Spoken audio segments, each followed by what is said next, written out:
Everyone wants more money, but most of us weren't taught how to create an abundant life. That's where the law of attraction, manifesting success stories show comes in. If you are ready to have more money, create more freedom, and experience more fun, turn the volume up.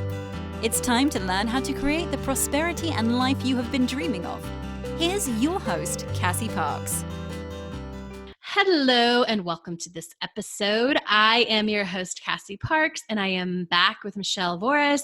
Yay! Yeah, I'm so excited. So we are, as we record this, we're September 2019, and so we're coming in on 2 years of you being in the Enchanted Circle, which is super fun. So let me start with the question I always ask: how's your future self been showing up? Oh my goodness, so good. The main word is calm. And that is my new favorite word. Is nothing in my past life was calm, and now everything is calm. Yes, I love it. Oh my gosh. What word most described your past life? Was it chaotic or was it some other word? Out of control. Yeah. Chaotic fits pretty good. I would say it was like crazy woman, hair on fire, reacting to everything. Oh my God, that's so good. No calm about it. Right. Oh, and so what is awesome, because calm is like the new normal. Yeah. Well, let me preface this. I wasn't in a bar all weekend. I've been yelling and screaming in celebration. So my voice is a little deeper than normal. It's my sexy voice. So, yeah. So what's good? Oh my gosh. Business is good. I've got some new clients. I don't think I've even told you about those yet. I know where my numbers are. All my bills are paid current through this next weekend. I have a plan every month for my money. My family is good. Business, we talked about that, is good. My network marketing team is good. I feel like, though I don't have a significant other, my love life is good. And my ideas are in check, because I am idea girl that would run all over the place in the past, but ideas are in check at this point. So we can talk about that. Yes. Ooh, I love that. All right. So let's talk about money. Let's see. So we have money, we have team, we have money, and we have ideas. I just want to make a list so you remember. Because I want to come back to this idea girl and how ideas show up, because your former story is survival. And so, your ears should perk up. You've already been hearing Michele, if survival is your story. And ideas are interesting because they show up a little different for survival. Like if that was your story, than if like you're a money chaser like me. So I want to talk a little bit about that. But let's talk about money. And first of all, just how does it feel? How does your money feel right now? It feels in control. It feels abundant. There's more than enough. It feels powerful. It feels like I'm not desperate at all. Yeah, that's awesome. Yeah. So in a positive way to say those. So it feels amazing, and it feels thriving, and it feels abundant, and it feels passionate, because I can do things that I want to do. Yes. And which I think is one of the biggest things people think: if I get somehow, if I focus on my money or I get in control of my money, I won't be able to do what I do. But talk a little bit about how being in control of being powerful with your money. I don't even say in control, but being powerful with your money is allowing you to do more of what you want to do. Well, I have a list, a calendar now of when my investments are due. And so I'm about a week in advance, I go pay them. And it's like, yes, there's still money in the bank. So it's like, I'm always ahead. And there's no desperation around if a surprise bill, which I don't have surprise bills, but if I did, it wouldn't catch me by surprise. Mm-hmm. There's never any late fees. I can look at my money and say, okay, I see someone on the street. They need a Chick-fil-A gift card worse than I do. Let me give it to them, and feel like happy and grateful that I'm able to, right? Versus like, oh, I feel guilty and I should. And it's different. There's just a different energy about it. Right. And so let's talk, there's so much to talk about. Cause I think we said this in the last interview, you're going back through Manifest 10K and you got to one of the assignments that's about giving, because everybody, first of all, everybody always says, I've almost never met anyone where like giving more money wasn't on the list of reasons why they wanted more money.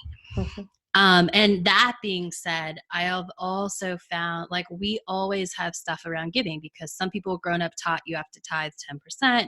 Some people were taught like, well, if you have more, you have to give it, you know, and just all of these different things about it. And so for you, that exercise really helped you come into the choice of, do I want to give and when do I want to give, right? Yep. So, and I did grow up one of those people that I was taught you have to tithe 10%. And it was like a mandatory thing, but yet they said, but you need to be a joyful giver. And I was like, I'm not joyful about this. I hate this. You know, I was like, I don't have any choice, right? Like, yeah, I hated it. And I just like, ugh. And I just, you know, I understand the concept of when you give, you get. I get the concept. Like that has nothing to do. But I was like, oh, it just turmoiled me, if that's even a word.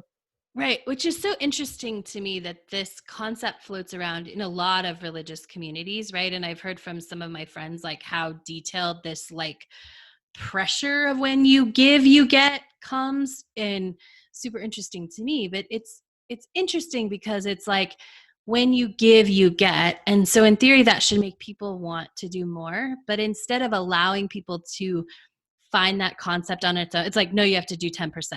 Mm-hmm. Right? It doesn't allow people to really explore how that works for them, right? Mm-hmm. Which Yep. is, I think, part of what you're saying. Yep. So I'm going to tie that up and then I'll answer your question. So as far as my church giving, that type of stuff, I looked at my budget and I decided what I could give. And it wasn't 10%. And I told my pastor, this is what I'm going to give. And I'm going to give it for 3 years. And then I'm going to reevaluate it. And that was my choice because I made a total number and I've committed to that. And every time I give it now, it feels happy versus have to. And I like it. And there was something that came up last month and it was a different nonprofit thing. And I wanted to give to that. So guess what I did? I didn't give to the church. I gave to that. And I got to choose what I did with it. And if someone ever asks me, I'm going to be like, I'm still giving. Like at the end of the day, I know where my money goes. Right. Right. Did you ever think you'd hear me say that? No, no. Exactly. And I didn't even know that you said this. Like, I love hearing this. I love when I hear things on the interview for the first time too, because we have so much good stuff to talk about. Often we just, some of it doesn't get talked about, but like deciding this is what I'm going to give and then I'll evaluate it. So powerful. Very powerful. So the assignment that you're talking about giving was to intentionally give. Mm-hmm. And I thought, well, I have these gift cards. I bought these gift cards that I have for birthdays. They just sit here on my desk. I got Chick-fil-A and Starbucks. And I thought, I have these. I've already spent the money. This is me giving to someone else gracefully if I see a need. And so I put 2 gift cards in my wallet. And my intention was to go out for the day and find someone who needs it. And I always drive by homeless people. And my heart always says, wow, I would love to just feed them. I'd love to just feed them for a meal. And, you know, it's not going to change their life, but it will put some nutrition in their body. And I didn't see anyone that day. I didn't see anyone the next day. I didn't see anyone the next day. And I was like, okay, I'm supposed to keep this money. This money is for me. And the aha in that was, it's okay to have extra money. Mm-hmm. It's okay to not have to get rid of it and spend it. And that was such a huge win for me. They're still in my wallet. I took them to Baltimore with me and they're still there. And, you know, I'll know by intuition when I'm supposed to release those to someone else or I'm not. And I am so thrilled that that was the aha through that assignment was I'm worthy of keeping extra money and not spending it. Yes. And not just like giving it away, because I think in the past, whether it was like giving it to someone who needs it or that you're supporting, or just like giving it away by spending it on something, like the haphazard spending that we're going to talk about, like it was still just giving it away. It wasn't keeping extra, right? It was getting rid of anything extra. Yeah. In fact, you know, I've helped people like, oh, I'll help you start a business and here's the money for it. And like they had no investment and no ownership of it. So never again am I doing that. Right. It's like, no, come up with your own money. Like, stop it. Yeah. Fix your own situation. Because Right. what I was doing in essence is I was enabling the people to, take my goodwill and, then have no recourse to actually get the investment back. And so, in fact, in Square, I have a $500 thing. I lent someone $500 to start a business, and it's over 2 years old. They haven't paid it back. And so I literally am, this week, I'm going to just be like, delete it, cancel the invoice, and let go of it. And it'll either come back to me or it won't. And I'm okay with that. And it's like, I'm learning, and sometimes a little slow learner, but the thing is I'm learning. So. Right. And the thing is you're learning with your growing. Because I think it's really important, especially when talking about self-development.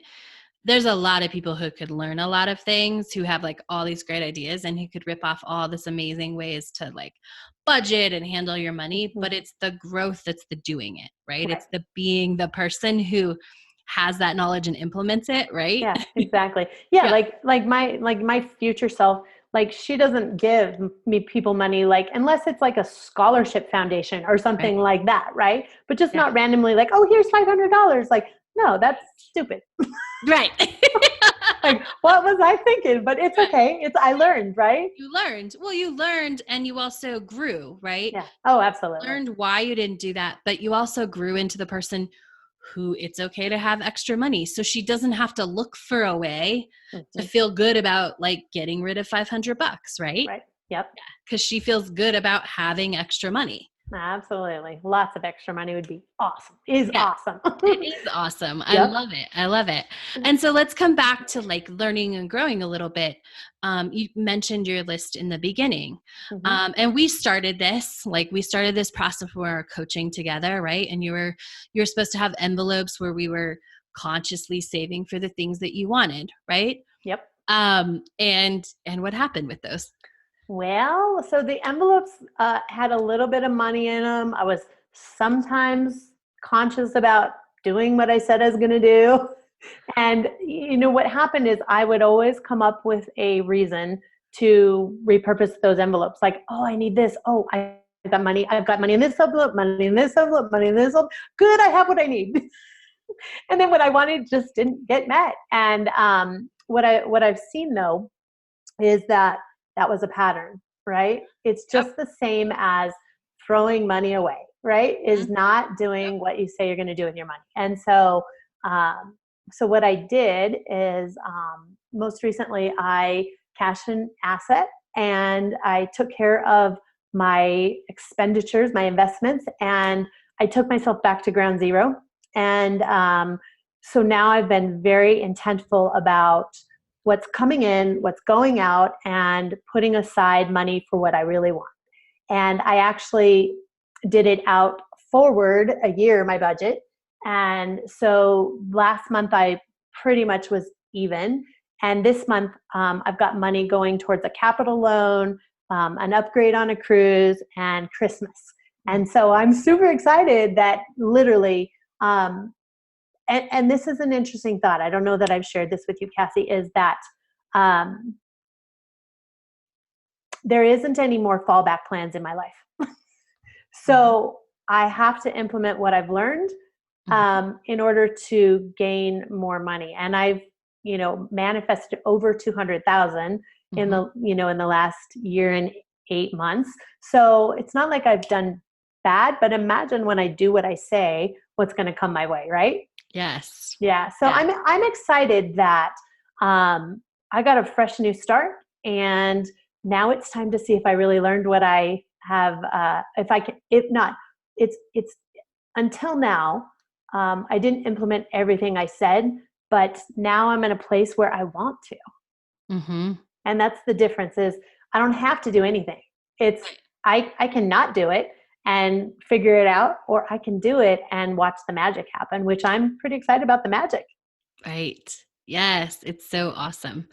I love it. And I remember like I knew you were supposed to do the envelopes, and I was sharing this, like, and then you went back to manifest 10K and the mountain bike. I'm like, is this how much it cost? Like, you already have money for that. You're like, oh no, I don't. I was like, oh, okay.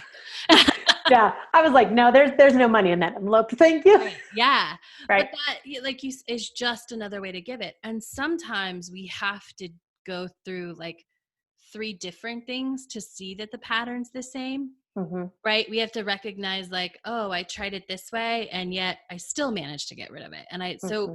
so finding a different way to do it. Right. Yep. And we'll have to talk about that. We'll tie that into Idea Girl at the end, because something recently happened and I kind of saw that thing pop up where I was like, oh, I need to spend this. And I was like, and I stopped myself. Yeah. And I did something different. So, but I definitely saw the same pattern resurfacing. It's just, I was calm enough to stop it and go, wait. This is the same pattern you've lived your whole life. Mm-hmm. You're no longer that person. Stop this. And I'm in complete control of my own money. Yes. Right. And reminding yourself. And so how often do you feel like you have to remind yourself of that? At this point, my first response was every time I touch money. Yeah. But the good side of that is I know what's happening with my money every single day. So every single day it's on my calendar to look at my investments, and it's the last thing I do because I want to touch my money every day to know where I'm okay, know that the bills are paid, and know that where I'm going, where before I wouldn't look at my money, but maybe once a month, and it was when I was in panic mode. Right. And so there's such a difference, is that I'm reminding myself that every day because it keeps me calm and it keeps me centered. And I love knowing where my money is, where before I didn't have any clue where my money was. So I think it's an everyday thing for me. And I really am glad of that. So it feels like such progress. Yeah. I love that you shared that, because most people, they think that it works like this. Oh, I made a decision to be different. I'm going to save this much money. I'm going to do this, but they don't interact with it enough. They don't touch it. Like you said, like they don't touch their money. And so when you still stay back from it, it's harder to change that pattern. But when you consciously choose, like, I'm going to touch it every day because my pattern was to not touch it unless I was panicked. I'm going to touch it when I'm calm. I'm going to touch it when I know there's a lot. I'm going to touch it when I know investments coming out. I'm going to touch it when I, whatever, when I, put money in. I'm going to touch it all the time. It becomes better, and that'll fade probably, maybe not. Maybe it'll be something you love forever. And we just have to be in it when we're shifting it more. Right. And I think in the future, I will actually hire someone to manage my money, and I'll look at it a little less. Like I'll have an in-house bookkeeper that, runs my money and, my just balances stuff. So I can just look at it and go, oh yeah, we're good. I think there's a little bit of difference there, but, for me right now, it just feels so good that I'm like, I really like it. And when someone's like, what are you doing? And I'm like, I'm balancing my books, I'm like, and they're like, because billing is automatic. Remember when I used to never do billing on time, right? Because I was in panic mode, and now billing happens and it's the money's in my bank. And, I absolutely know how much money I make. Before, I could have never told you how much money I made. Yeah. How does that feel to have that answer? It feels good. It feels really good. And it also helps me make decisions, because I can go, if I have someone that is inquiring about doing business with me, I can say, do I want an extra, so much a month? And it's either I do or don't. And so now I'm able to go, are they my ideal client? Do I like them? Do I like their work? If not, then the answer is no. And that money they're offering will come back to me, and more so in a different way. So it doesn't control me anymore. I actually get a control, and control is not the right word. Make powerful choices. Yeah. Make powerful choices with it. Yeah. Yeah. Yeah. That's awesome. Yeah. I love it. So let's talk about the difference between justifying and spending haphazardly and what you're doing now, which is deciding and being in choice about money and how you invest it. Yep. So in August, my money, like I said, was pretty much even, but I knew in September I was going to have a trip. So I put money for a rental car in there, and I put money for food, and I kind of guessed at how much I'd spend, because again, I never tracked in the past. So I didn't really know. And I thought, well, now I'm going to know because I'm going on a trip. Yes. And when I got to the rental car counter, my best friend was with me and we were deciding, and I was like, hey, do you want to drive? And he's like, yeah, I'd love to drive. I was like, awesome, let's put your name on the rental. Well, that costs more. And then, I had 5 people in the van. I was like, I should probably insure this so that it's safer in case something happens. Like, I don't want to be liable for 5 people's lives if something happened. And it wasn't a fear thing. It was this is what my future self does, is protect the people she loves. Mm-hmm. And so, during that, I realized a couple things. In the past, a survival person would never get insurance on a car because it would cost extra money, right? Yeah. And this time I did get, I got the added driver, the upgrade, the this, the that, I added everything. Right. And so my car rental was about twice what I budgeted it for. And it was okay because it wasn't like I had to, I got to ensure the people I loved were safe. Yeah.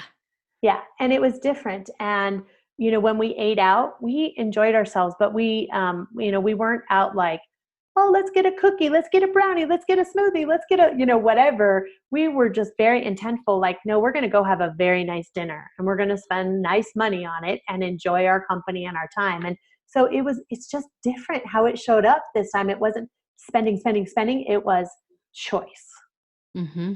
And so then what I did is I realized, okay, I'm going to spend a little bit more money. So what that does is, like, this month for September, I was going to pay towards a capital loan. I was going to upgrade a cruise that I'm going on, and I was going to put aside Christmas money. And so when I was spending stuff last week and I was spending a little more than I budgeted for, I realized, okay, that's going to put a few things out a little further. And so I decided the capital loan, it's fine the way it is, but that's where that extra money pulled from. So my payment on the capital loan will go down because I paid for those extra things. So it still pulls from somewhere. It's just, you have to decide what, or if I had to, if the bike was on my list for this month, because I've set the date that I'm going to get that in April, well, maybe it's May, right? Mm-hmm. Because I've made a choice. And so it's not that I'm out just spending, and everything gets pushed aside or never on the list, which is what happened in the past because I repurposed it. It was no choice. Like, I get to do this in May versus April. And it just felt, it felt really solid. The decision felt solid. Right. Yeah. And so it was always interesting to me because people think, we limit our choices when we start paying attention, and we don't, because what's always was happening in the past is you were pushing off really big stuff that you did want. Right. You weren't consciously choosing to do that, but that's what was happening. There was never enough money. And you said it comes from somewhere. And a lot of times it was coming from the next month and the next month and the next month with just no awareness of that. Right. And now it comes from a certain place and you choose that.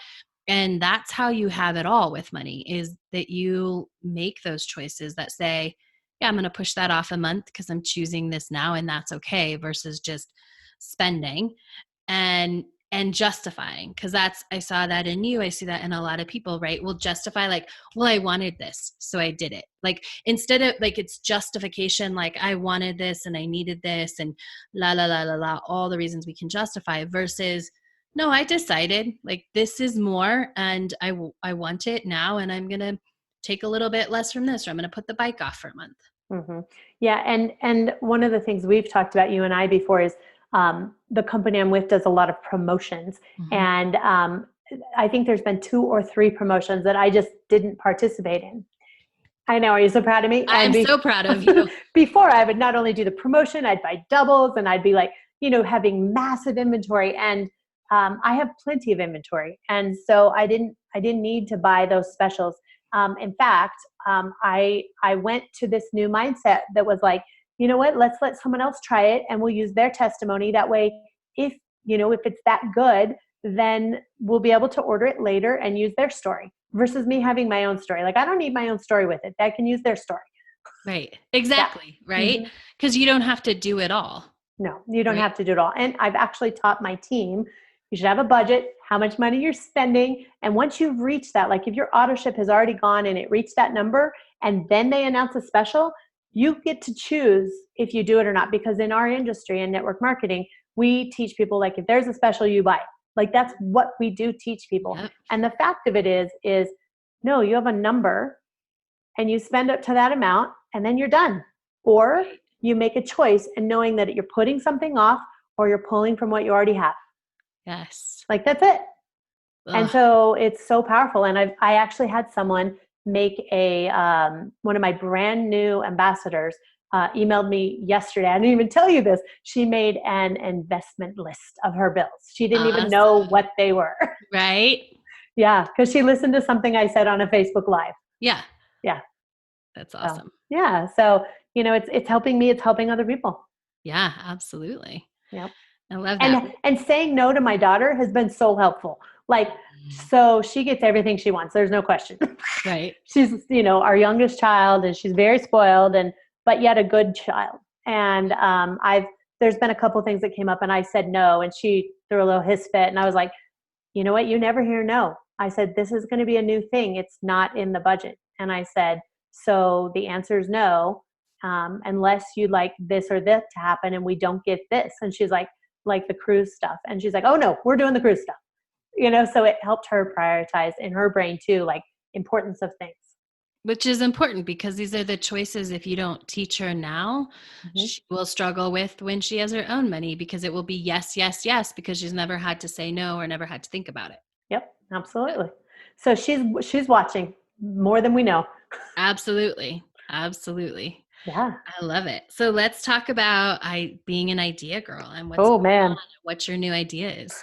So my new idea, the other day I was thinking just kind of randomly about some trade shows. And so I went online and I Googled trade shows, and there was a Rocky Mountain Chocolate Festival. Pause.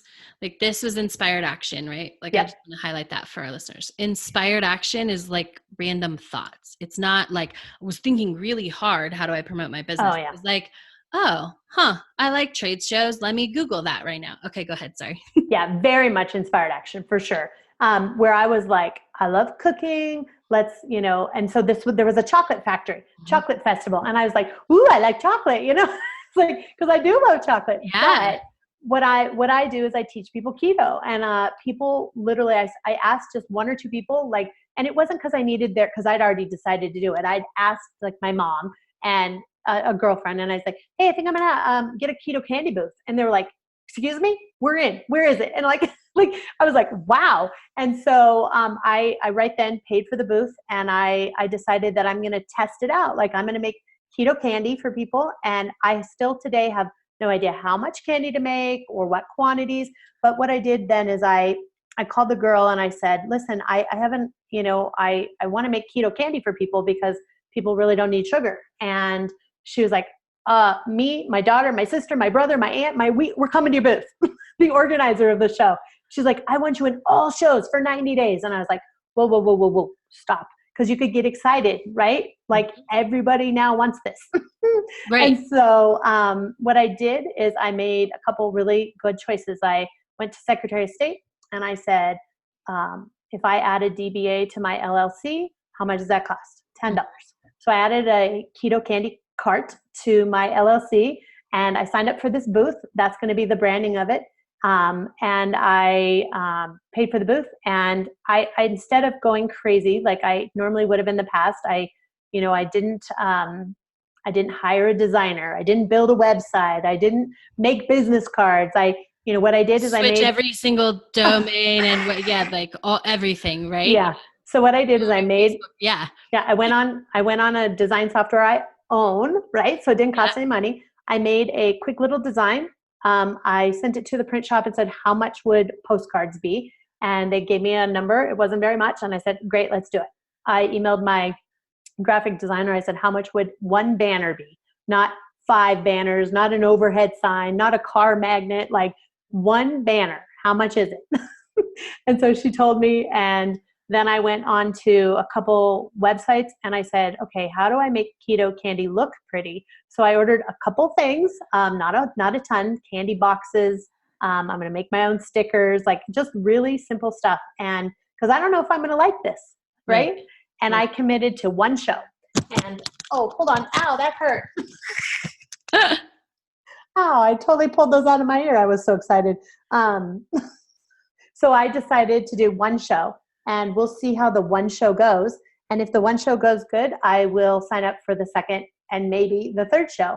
And then I am going to take a pause at 90 days and decide if this is part of how I talk to people about living a keto lifestyle. And I think it's going to be great because as people love keto, they sometimes need candy solutions, and sometimes they need a way to live the lifestyle better. And so I think it's going to be a perfect way to meet people, be in the kitchen, do booths. I mean, it's everything I love wrapped up in one. Mm-hmm. And so I'm excited about it. Like you and I've talked about cooking for people, being in their home, doing stuff with aprons, like this ties it all together. And it was literally one thought, thought. And it took me to a whole new thing that I really think this might, I have a good feeling about it. I talked to corporate about it. They love it. They're like, this is duplicatable for other people. I'm like, maybe let me test it. Right. I was like, let's not make it a thing until we know it works. Yeah. Yeah. Absolutely. I love it because you, so this is how like inspired things get created. They are one thought, and one thought just keeps going and going and going. And it's really important. And I want to distinguish just for people listening, like it probably felt different, right? Mm-hmm. Like lining everything up probably felt a lot different than going and buying a new domain and setting up a new website and doing all this stuff, right? Mm-hmm. Yeah. Yeah. Well, the other way it was like I was hopeful that it would work. And this time I know it's going to work. Like there's such a difference. Like I know that people are going to storm our keto candy booth. Like I know they are. Yeah, absolutely. It's awesome.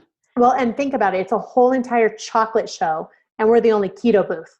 Right. Like it's going to be different and people are going to be like, whoa, what's this? Yeah, exactly. I love it.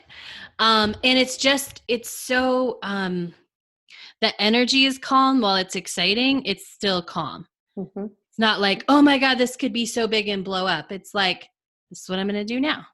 Right. Which is people always, go ahead. It just felt so good. Like I didn't even need to check with you.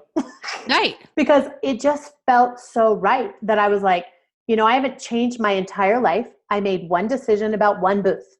And I've got a few things that, like extra supplies for the kitchen and stuff. If those go away, I'm going to donate those to a restaurant. So it wasn't like I've changed my whole business. I just it was truly inspired. Yeah. It's just so different than anything I've ever had come to me. And I'm like, this is what's next. Yes, that's it. This is what's next. This fits, right? It's not oh my God, I have another idea that's way different, but kind of like everything. It's like, this is what fits. And pointing this out for the listeners too, there was space for this. Like the crazy, what was it? The crazy woman with her hair on fire, putting out all these things could never pull this off because this takes like, okay, I'm going to prep candy for people. I'm going to think about this. I have to have time ahead of time to like prep the candy so that I'm not like a crazy woman, literally with my hair on fire and chocolate all over my face, so that it feels good. Right. Yep. Because if you went into that booth, that old woman, like even if this idea had come and it wouldn't have taken off, even if you did it, because you would have been so crazy and so exhausted from making all this candy that you would never do it again. Right. Right. And that would have been the energy when people came to the booth. But now it feels so good. There's this calm woman. It's like, yes, I love making candy for you. And this was fun. And this feels good. And yeah. And guess what else? This is the best part. At this booth, I get paid 50 cents for every person that tastes it. That's amazing. And we can sell too. And so it feels just so like, I would love as a child to grow up and make candy for people. Like that would be amazing. And so it feels just like, oh, this is so fun. And it feeds my business. Yes. In a super fun way, right? Yeah. Yay. So I'm your new chocolatier. I love it. I love it. So fun. Well, tell people how they can connect with you. Absolutely. So, yeah, if I could spell, it's Michele, Michele, Voris, V as in victory, ORIS.com. It's michellevoris.com. And what you'll find there is just my social media and how to contact me directly, because when you buy stuff from me, you buy me. And so I want you to go directly to my name, and you and I can connect and be friends and eat chocolate together. I love it. It's awesome. Cool. Do you have any final thoughts as we wrap up today? Oh my gosh. Trust the process, and be coachable, and come see me at my chocolate booth. Yay. So fun. I love it. Well, thank you for Michele for sharing this moment in your journey with us. And thank you all for listening. Make sure to come back next time to see how well this keto candy booth did. Thank you for joining us on the Law of Attraction Manifesting Success Stories show. To learn how to attract more money into your life, go to your favorite book retailer and order Cassie's book, Manifest $10,000.